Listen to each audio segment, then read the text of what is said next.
How did one school pickup joke end with me getting legal papers in the front office while parents watched?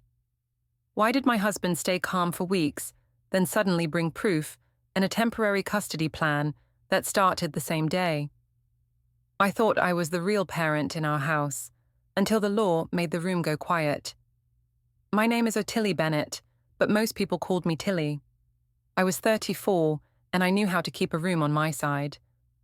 I worked in HR at a shipping company, so I heard complaints all day.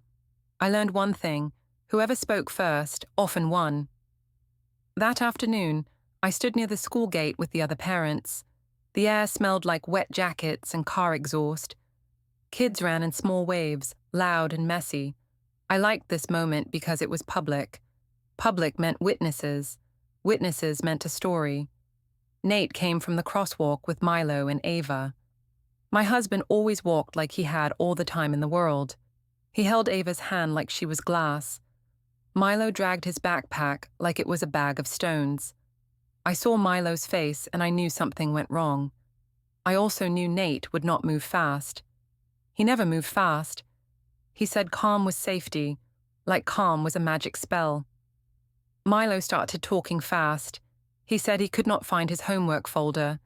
He said the teacher would think he did not care. He said he was going to fail. He did not actually know what fail meant, but he liked the word. Nate bent down and looked at him like Milo was a small adult. Nate asked him what he remembered from the morning. Nate said Milo could breathe first. Nate said Milo could try to remember step by step. I hated that tone. It sounded like a podcast. It sounded like a man trying to look wise in public. I stepped closer and asked what happened. Nate said Milo was upset and they would solve it. I said Milo did not need a solve-it speech. I said Milo needed a parent to be firm. Nate asked me to lower my voice. I said I was not the one making a scene because Milo was already melting down. Milo started to cry and shake his head. Ava began copying him because Ava copied everything. She rubbed her eyes with both fists. Parents nearby slowed down. I saw Marissa Lane glance over, and I saw Kyla Nguyen do the same. I could feel the circle tighten, like a soft net. Nate asked Milo if he wanted two choices. He said Milo could check his backpack again, or walk to the office with Dad to ask the teacher. Milo shouted that he hated choices. Nate said that was okay, and asked Milo to try anyway. Milo kicked his own shoe and almost fell. I laughed. It came out sharp, and it felt good. I said Nate was doing his gentle parenting show again. I said it was not working. I said a real parent would stop the drama, not talk about feelings like feelings were homework. Kyla's eyes widened. Marissa gave a small smile, the kind that said she wanted entertainment, but also wanted to look nice. Two dads near the curb looked up from their phones. A teacher's aide paused by the gate and watched us without moving. Nate stood up slowly. He asked me not to do this here. He said Milo was already embarrassed. I said Milo was embarrassed because Nate was letting him act like a baby. I said kids needed limits. I said the other parents probably agreed with me, even if they were too polite to say it. That was the moment I pushed it. I said Nate acted like a babysitter who read parenting books, not like a father who led. I said he was soft, and I said soft fathers raise soft kids. I said Milo needed strength, not permission. Nate's face changed, but only a little. It was like a light behind his eyes went lower. He asked me to stop. He said we could talk at home. I said home was where he always escaped. I said he hid behind calm so nobody could call him out. Milo made a sound like he was trying not to sob. He looked at the ground. Ava tightened her grip on Nate's hand and turned her face away from me. That irritated me too, because Ava usually stayed with me in public. I told myself Nate trained her to cling to him. Nate asked Milo to sit on the bench near the gate. Milo sat hard, like he wanted the bench to feel the pain too. Nate crouched again and asked Milo to show him the backpack pockets. Milo opened one pocket and dumped a pile of papers. There was a crumpled drawing, 2 snack wrappers, and a permission slip. No folder. I said Nate was wasting time. I said he was making it worse by acting like Milo's friend. Nate said he was trying to help Milo calm down so Milo could think. I said calming down was not the point. I said results were the point. That was how I always framed things. Results. In my head, results sounded clean. It sounded like responsibility. It also hid my real goal, which was control. If I controlled the story, I controlled the blame. Marissa stepped closer and asked if everything was okay. I told her Milo was upset and Nate was doing his feelings method again. I said I was trying to keep Milo on track. Marissa nodded like she understood. She said it was hard when parents had different styles. I said Nate refused to be firm, and I said it fell on me. Kyla did not speak. She watched Nate's hands as he sorted papers. She watched Milo's face. She looked uncomfortable, which made me want to prove I was right. Nate finally said they would go to the office. He asked me to take Ava to the car and start the engine because it was cold. He said he would walk Milo inside and ask if the folder was left in the classroom. He said he would meet us in 5 minutes. I said he always promised 5 minutes, and it became 20. He said he would be quick. He asked me not to talk about this in front of people again. I told him he was the one who brought it to people by making parenting a performance. He did not answer. He just took Milo's hand and walked toward the doors. I walked Ava to the car. Ava asked where Milo was going. I said Milo forgot something. Ava asked if Dad was mad. I said Dad was always sensitive. I said Dad took everything personally. Ava stared out the window. She did not argue, which felt strange. She was only 5, but she had her own quiet way of judging. On the drive home, I replayed the scene and felt satisfied. I told myself I protected Milo. I told myself Nate needed a wake-up call. I told myself the other parents finally saw the truth. I also told myself I had earned comfort, because dealing with Nate was tiring. That was how I made space in my mind for Evan Cross, the friendly dad who always seemed to notice me at the right time. At home, Nate brought Milo in. Milo held the folder like it was a rescued animal. Nate said the teacher had it in a stack. He said it was a simple mistake. He said nobody was angry. I said Milo would not forget again if Nate stopped babying him. Nate asked me why I kept saying babying. He said Milo was 8. He said Milo needed support, not shame. I said Nate was putting words in my mouth. I said I cared about Milo's future. I said Nate cared about feelings more than outcomes. Nate did not fight back the way I expected. He asked Milo to wash his hands and start homework. He asked Ava to pick a book. He made a snack like nothing happened. 2 mugs sat on the counter later, but he did not bring them close together. I noticed that and told myself he was being dramatic.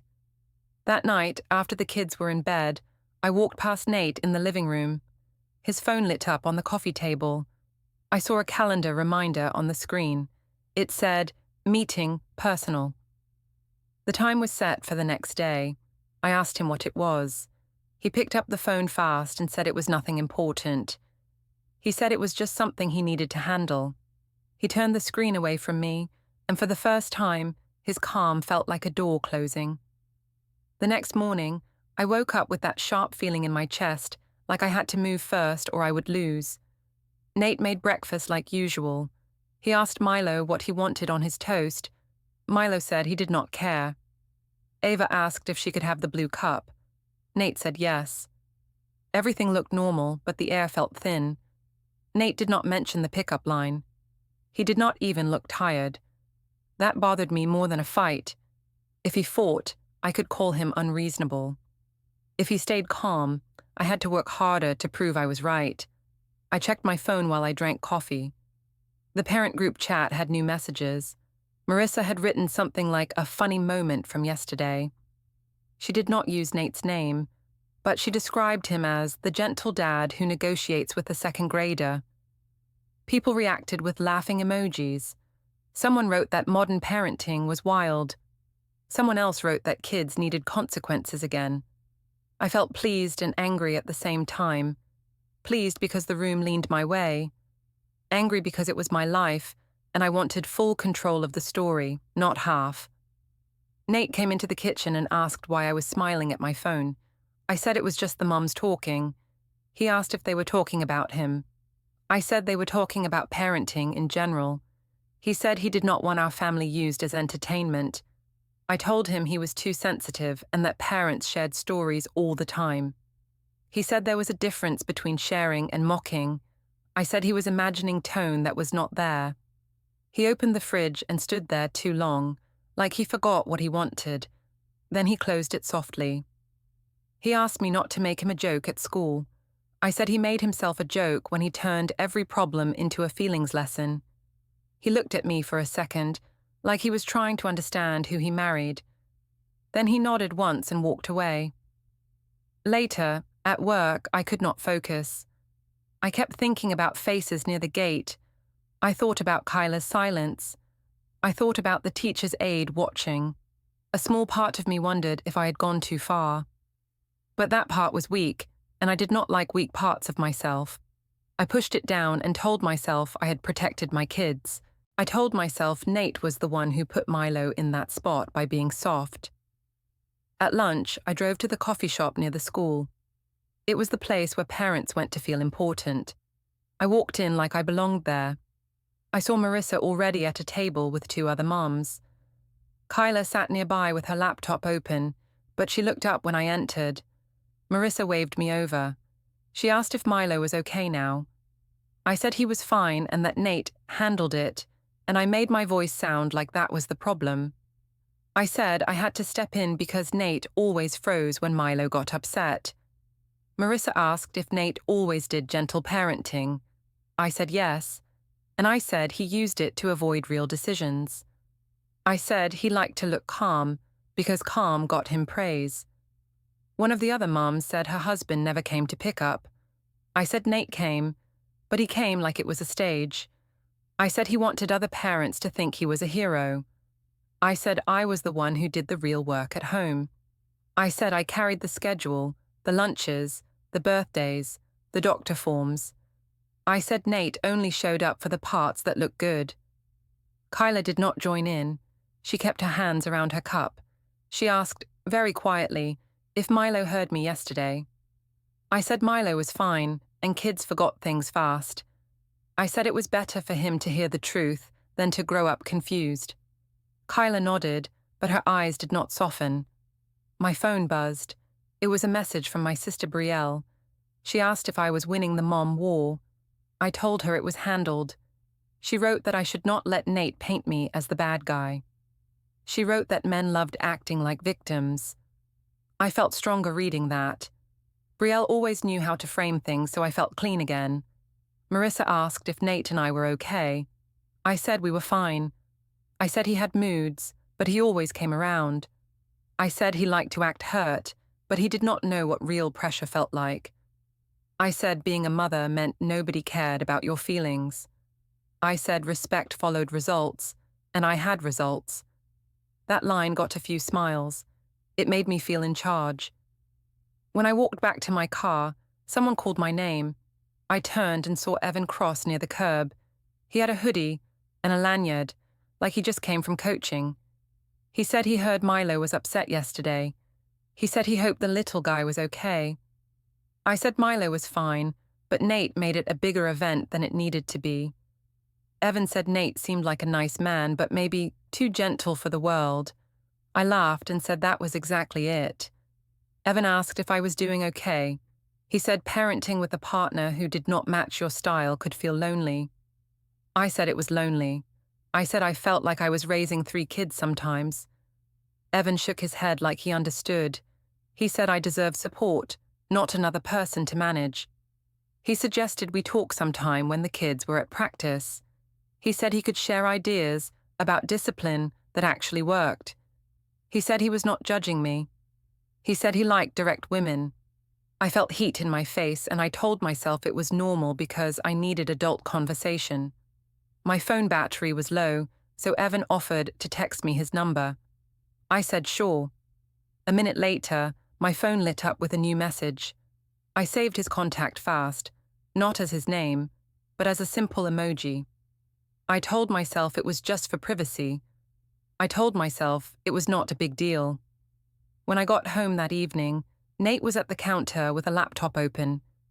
He had 2 separate mugs on opposite sides of the sink, like he did not want them to touch. Milo was doing homework at the table. Ava colored in a book. Nate asked how my day was. I said it was busy. He asked if I went anywhere near the school. I said I went to grab coffee, like it was nothing. He asked if I talked about him again. I said I talked about parenting, not him. He said people knew who it was about. I said he was paranoid. I said he was trying to control what I said because he was insecure. He did not raise his voice. He said he was asking for basic respect. I said respect had to be earned. He asked what he did that was so wrong. I said he embarrassed me. I said he made me look like the strict wife and him like the kind father, and that was unfair. Nate looked at Milo and asked if Milo could take Ava to wash hands. Milo did it without speaking. When they left the room, Nate asked me why I kept turning public spaces into a fight. I said I did not. I said he did, by refusing to adjust. He said he did not want the kids to hear us. I said the kids heard everything anyway, so maybe he should act like a father they could respect. Nate's jaw tightened. He reached behind the laptop and slid a plain folder into a drawer. I saw a label on the edge that said household. He closed the drawer and I heard the soft click of a lock. Then he asked me if I had anything else to say. I told him he was overreacting and that he should stop making lists like a person planning a breakup. He stared at me like he did not want to give me the satisfaction of a reaction. Then he said he was going for a walk after the kids went to bed. He said he needed air. Later, when I went to plug in my phone, the screen showed Evan's emoji contact on top of my recent list. I turned it face down fast, like the phone could betray me on its own. In the living room, Nate's phone alarm went off with a short tone, and I saw the label flash for half a second. Paper drop. He silenced it without looking at me. My name stayed in my head like a brand that I could not take off. Ottilie Bennett, wife, mother. The difficult one, if you listen to Nate. The strong one, if you listen to my people. I preferred my people. The next day at work, I told myself I would focus. I had open cases in my inbox and a meeting about attendance policy. I should have cared, but my mind kept sliding back to the school gate and the way Nate's face went still. It felt like a warning, but I did not want to hear it. In the open plan office, my manager asked if I could stay late to help with a report. I said yes too fast. Staying late gave me a reason. A reason was a shield. I told myself I was doing it for the family. I also knew the soccer practice started at 5, and Evan Cross always stayed after to pack the cones. During the day, Nate texted me once. He asked if I could pick up Ava because he had to take Milo to the dentist. I said I had a deadline and he should handle it. He asked if I could swap tomorrow. I said he was always asking me to rearrange my work. That was not true, but I said it like it was a fact. He wrote back that he was not trying to fight and he just needed a plan. I told him I already made a plan and he was ignoring it. I said he loved to act confused, so I looked like the bad one. I could almost see him reading it, pausing, then typing a calm reply. That pause made me angry because it felt like he was choosing not to react. At lunch, I looked at Evan's emoji contact. I stared at it long enough that it felt like I was already doing something wrong. Then, I told myself it was not wrong because nothing real happened. I told myself that a text was just a text. I told myself Nate had pushed me into needing someone who listened. Evan messaged first. He asked how I was holding up. He said school drama could drain a person. He said he admired how I showed up for my kids. I felt my chest loosen, like someone untied a knot. I replied that it was hard when your partner acted like a third child. I knew that line was cruel. I also knew it would make Evan lean closer. Evan wrote that some men hid behind nice because they feared conflict. He wrote that kids needed leadership. I wrote back that Nate liked looking like the good parent. Evan wrote that sometimes the good parent was just the better actor. I kept the screen angled away from co-workers. I told myself that was normal privacy. I did not call it secrecy. I did not like that word. By 4, I told my manager I would finish the report from home. He said okay. I walked out with my laptop bag, but I did not drive home. I drove toward the school fields. The soccer field was loud with whistles and parents on benches. Kids ran in small clumps. Evan stood near the edge with a clipboard. He waved when he saw me and walked over like it was natural. He asked if I came to watch. I said I was just passing by and thought I would check in. He asked where Nate was. I said Nate had plans, and I made it sound like Nate was always disappearing. Evan asked if I felt supported. I said I did not. I said I carried everything, and Nate liked to be praised for doing the bare minimum. Evan shook his head and said that was unfair to me. I watched him talk to the kids. He was playful but firm. When a child ignored instructions, Evan corrected him quickly, then moved on. It looked clean. It looked simple. I thought, this is what Nate could be if he stopped acting like a therapist. After practice, Evan walked with me to my car. He asked if I wanted coffee sometime. He said it could just be 2 parents talking. He said he liked how honest I was. I said I was honest because I had to be. He said I did not have to do it alone. I should have heard the trap in that. Instead, I heard comfort. I said, maybe. He said he would text me. I said, okay. On the drive home, I practiced my story. I told myself if Nate asked, I would say I stopped by the field to see if Milo wanted to join soccer next season. I told myself that sounded like a good mom thing. I told myself it was fine because it was about the kids. When I got home, Nate was in the kitchen. He was cutting carrots into thin sticks. Milo sat at the table with math homework. Ava lined up toy animals near her plate. The house looked calm, and that made me feel like an outsider. Nate asked how work went. I said it was busy and I had to stay late. He asked what time I left. I said around 5:30. He asked if I drove straight home. I said yes. I said it like a test, like I dared him to challenge me. He did not accuse me. He only nodded once. Then he asked if I could take Milo to school the next day because he had a personal meeting. I asked what kind of meeting. He said it was about family admin. I asked why he was being vague. He said he was not being vague. He was being private. I laughed and asked since when he needed privacy from his wife. He said he needed structure right now. He said things felt unsafe emotionally. He said he wanted fewer arguments. I told him he was overreacting and acting like a victim. I said he loved to make me sound scary when I was just direct. He asked me not to use the word unsafe like a weapon. He said he chose it carefully. I said he chose it to make me look bad. Milo looked up from his homework. He asked if we were mad. Nate told him we were not mad at him. I told Milo to focus on his work. My voice sounded sharp, even to me, but I told myself it was normal. After dinner, Nate cleaned the table without asking for help. I noticed he wiped the counter in straight lines, slow and exact. He opened a cabinet and took out a folder. I saw other folders behind it. They had labels like utilities and bank. He did not hide them fast. He just moved them like they belonged there.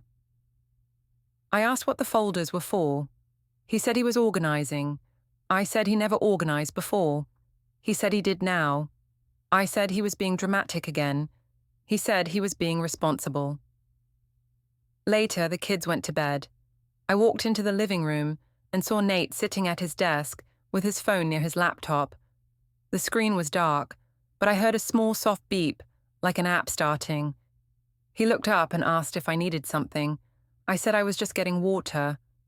He said okay, and looked back down. I felt heat in my face, the kind that comes when you know you might be caught but you do not know for what.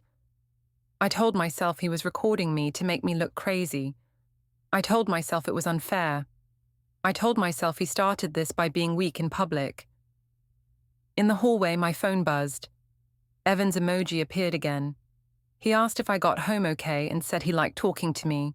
I did not answer right away. I stared at the message until my eyes hurt. Then I typed that I was fine and that today was stressful. I told myself it was harmless because I did not say anything wrong. When I went back to the living room, Nate had moved his phone. He had a neutral face, like a wall. He asked what I wanted for the weekend schedule. I said I did not know, and he should decide since he loved planning. He said, okay, and wrote something down on a notepad without showing me. I watched him write, and I felt a strange fear. It was not the fear of yelling. It was the fear of calm decisions. In my mind, calm decisions meant I might not be able to twist the story later. The parent event was on a Thursday evening, and the school library smelled like old paper and hand sanitizer. Folding chairs sat in rows, and the teacher had a slideshow ready. I came in with my best calm face, the one I used at work when I wanted people to agree with me. Nate arrived 5 minutes after me with Milo and Ava. He wore a plain sweater and that soft, careful expression he used in public. Milo stayed close to him. Ava held Nate's hand and stared at the colorful posters on the wall. I told myself Nate did that on purpose. I told myself he liked looking like the safe parent. It made me feel like the strict one, and I hated that. Marissa waved from the front row. Kyla sat near the side with her phone face down. A few dads stood near the back, pretending they were only there for 5 minutes. I could feel the room as a social map, and I knew where I wanted to stand on it. The teacher started talking about reading goals and behavior routines. She asked parents to help keep a calm morning schedule. I heard that word again, calm, and it annoyed me. When it was time for questions, Nate raised his hand. He asked the teacher how they handled big feelings when a child forgot an assignment. He asked what tools they used and how parents could match them at home. His voice was gentle and polite. The teacher smiled like she liked him. I watched parents nod. I watched one mom whisper to another with a small smile. I felt heat rise in my neck. I raised my hand too. I said I had a question about consequences. I asked if the teacher agreed that kids sometimes needed a firm response, not a conversation. I said routines were good, but kids also needed to understand that actions had results. The teacher answered carefully. She said both mattered. She said support and consequences could exist together. She said shaming did not help. She said adults should model respect, especially in stressful moments. I knew she did not say my name, but I felt the words land on my skin anyway. Nate looked at me, but he did not glare. He just held still. That stillness felt like a quiet accusation. I decided it was fake. After the meeting, parents stood in small groups. Nate walked over to the teacher and thanked her. He asked if Milo had been worried in class after the folder issue. The teacher said Milo was doing okay, and that he worked hard. She said it helped when parents stayed calm. She looked at Nate while she said it. I stepped in and said Milo worked hard because I kept him on track. I said he needed structure and that I provided it. I said Nate was learning, but he sometimes got lost in feelings. I laughed a little, like it was a joke. The teacher's smile tightened.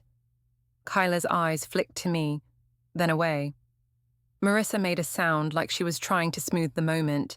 She said parenting was hard and we all did our best. Nate did not argue. He asked Milo if he wanted to pick a book from the display table. Milo nodded and walked with him.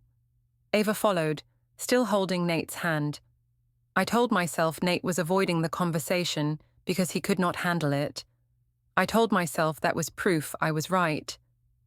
In the car afterward, Milo asked if he could get the dinosaur book. Nate said they could borrow it from the library next week. Milo asked if Mom was mad at Dad. Nate said Mom and Dad were both trying to help. He said Milo did not need to worry about adult talks. I said Milo did need to learn that adults made choices and kids learned from them. I said Nate acted like life was a soft pillow. Nate asked me not to talk like that in front of the kids. I said I was not insulting him. I said I was describing reality. At home, I changed clothes and checked my phone. Evan's emoji contact sat at the top again. He had sent a message asking how the parent night went. I did not answer right away, but I kept reading it, like the words were a drink. Nate came into the bedroom doorway and asked if I wanted to have dinner with my parents. He said they had invited us to a family restaurant near their house. He said it might be good for the kids to see everyone together. I said fine, but I told him not to act sensitive if my mum asked questions. We met my parents at a booth under a bright light. My mum, Tess, hugged the kids too tight and asked Milo about school. My dad, Frank, smiled and asked Nate about work. Nate answered politely. He always answered politely. It was like he did not know any other setting. My mum asked how things were at home. She said she heard I had to carry the load because Nate had a soft style. She said it like she was repeating a line I taught her. Nate asked what she meant. My mom said I was always the organized one, and Nate sometimes let the kids run the house. I jumped in fast. I said yes, and I said Nate liked to be liked. I said he worried about being the bad guy, so he left me to do it. Nate asked me why I kept saying it like that. I said because it was true. I said he embarrassed me at school with his public calm. My mom nodded hard. She said I should not have to parent alone. My dad did not nod. He asked quietly, what happened at school? He asked if it was really about parenting, or if we were using parenting to fight. I felt my stomach tighten. I told my dad he did not understand modern parenting. I said Nate was too soft, and I refused to let our kids become fragile. My dad asked if mocking Nate in public helped the kids. He asked it like a real question, not like a trap. That annoyed me more. Nate said he did not want to argue at dinner. He asked if we could focus on the kids. My mom said Nate was always avoiding hard conversations. She said he hid behind calm, like it was a shield. Nate listened. He did not defend himself. He asked Milo if he wanted more fries. He asked Ava if she wanted ketchup. His voice stayed even. I watched him, and for a second I felt something like fear again. Calm can be a shield, but it can also be a blade. I still think my honesty was necessary, but I also knew he was changing in a way I could not control. When we got home, the kids went to brush their teeth. Nate walked to his desk and opened his laptop. I passed behind him and saw a clean screen with rows and dates. No title, just order. He clicked away fast, but not panicked. More like practiced. I asked what it was. He said it was household planning. I asked why he needed a spreadsheet for household. He said he wanted clear records. He said clear records reduced conflict. I told him he was acting like I was dangerous. He said he was acting like our family needed structure. I said he was blaming me again without saying it. He said he was not blaming me. He was preparing. A small notification popped up on his screen. It said a file uploaded successfully. He closed the laptop and looked at me with the same neutral face. I asked him if he was sharing things about me. He asked me why I assumed that. I said because he was secretive. He said he had asked for privacy, and I had mocked him. He said he was not going to debate it tonight. I wanted him to snap. I wanted him to give me a scene I could use. Instead, he walked to the kitchen, rinsed his mug, and set it on the far side of the counter from mine. Then he asked, calm as ever, what time I planned to be home tomorrow. The next afternoon, the school had a small class celebration on the playground. It was not a big event, but enough parents came that it felt like a stage again. There were folding tables with juice boxes. Kids ran in circles with paper crowns. Teachers tried to smile while watching everyone at once. I arrived with my best public face. I told myself I would be calm. I told myself I would not turn it into a fight. But the moment I saw Nate by the swings, talking softly to another dad, I felt that same heat in my chest. He looked relaxed. He looked normal. That made me feel like I was the only one carrying the real truth. Milo ran to his friends. Ava stayed close to Nate, holding his hand like it was her job. Nate asked Ava if she wanted to join the craft table. Ava said she wanted Dad to come too. Nate said he would come. He used that calm voice again.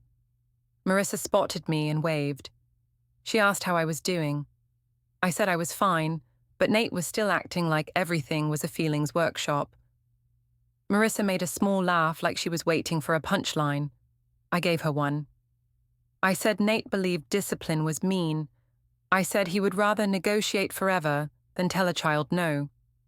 I said I worried he could not handle real stress.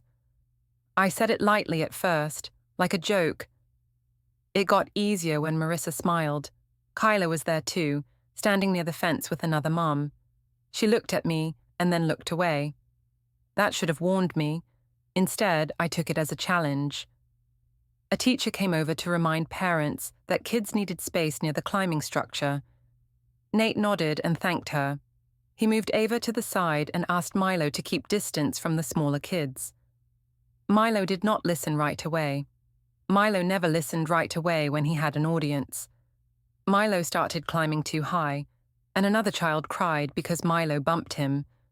The other child's dad called Milo's name sharply. Milo froze, then laughed like it was funny. Nate stepped in and asked Milo to come down. Milo shouted that he was not doing anything. Nate asked him to pause.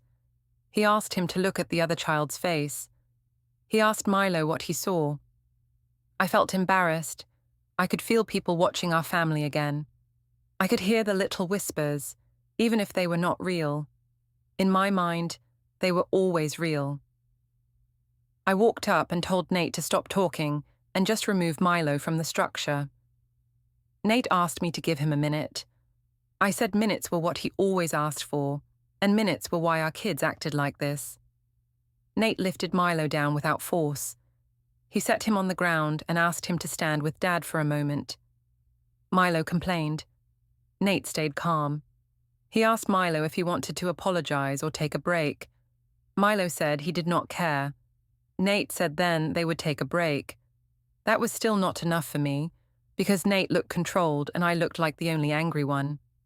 I wanted the room to understand that I was right, so I raised my voice. I said Nate did not know how to lead. I said he let Milo test limits because he was scared of being disliked. I said a father should be able to handle a child without turning it into a therapy session.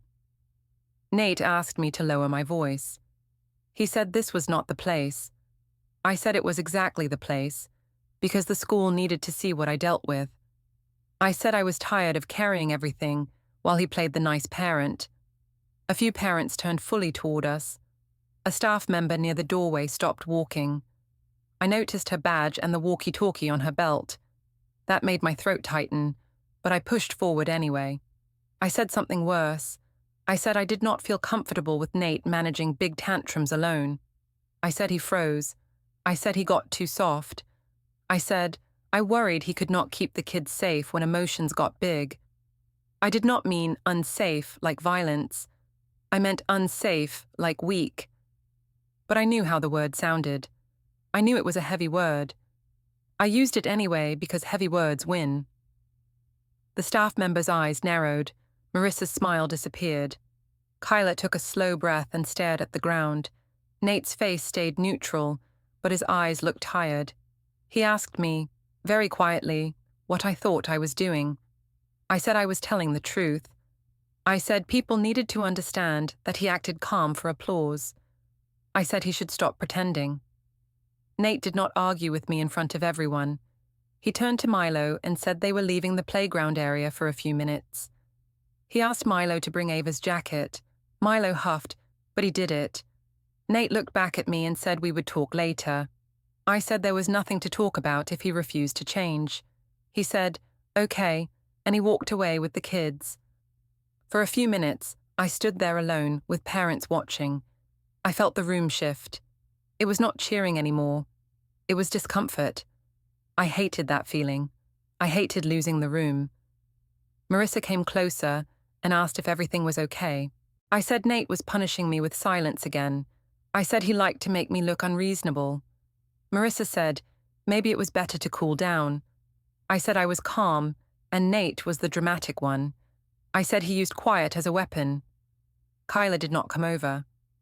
She stayed by the fence and stared straight ahead, like she did not want to be pulled into it.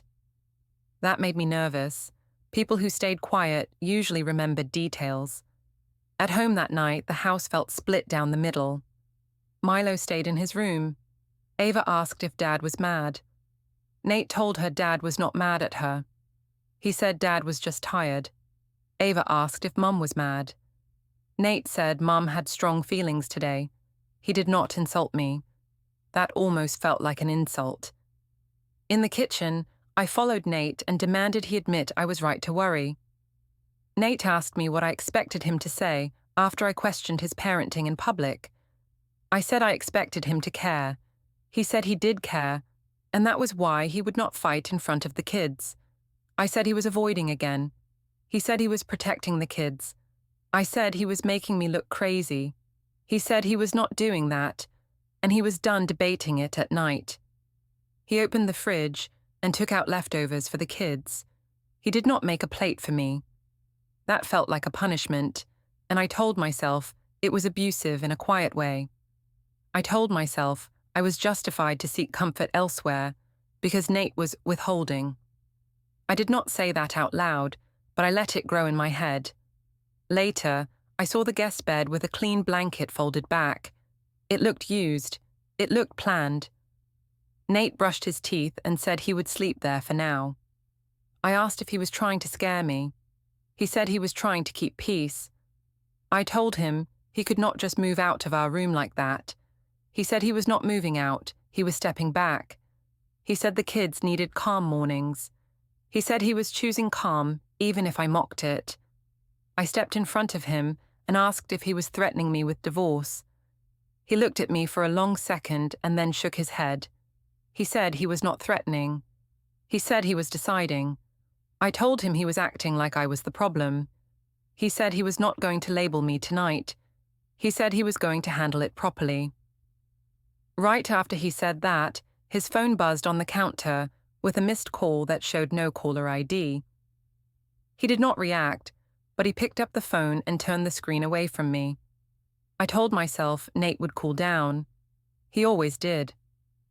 The next morning, I dressed like it was a normal day and drove to the school with a folder Milo forgot on the counter. I even rehearsed my line in my head, the one where I sounded helpful and reasonable.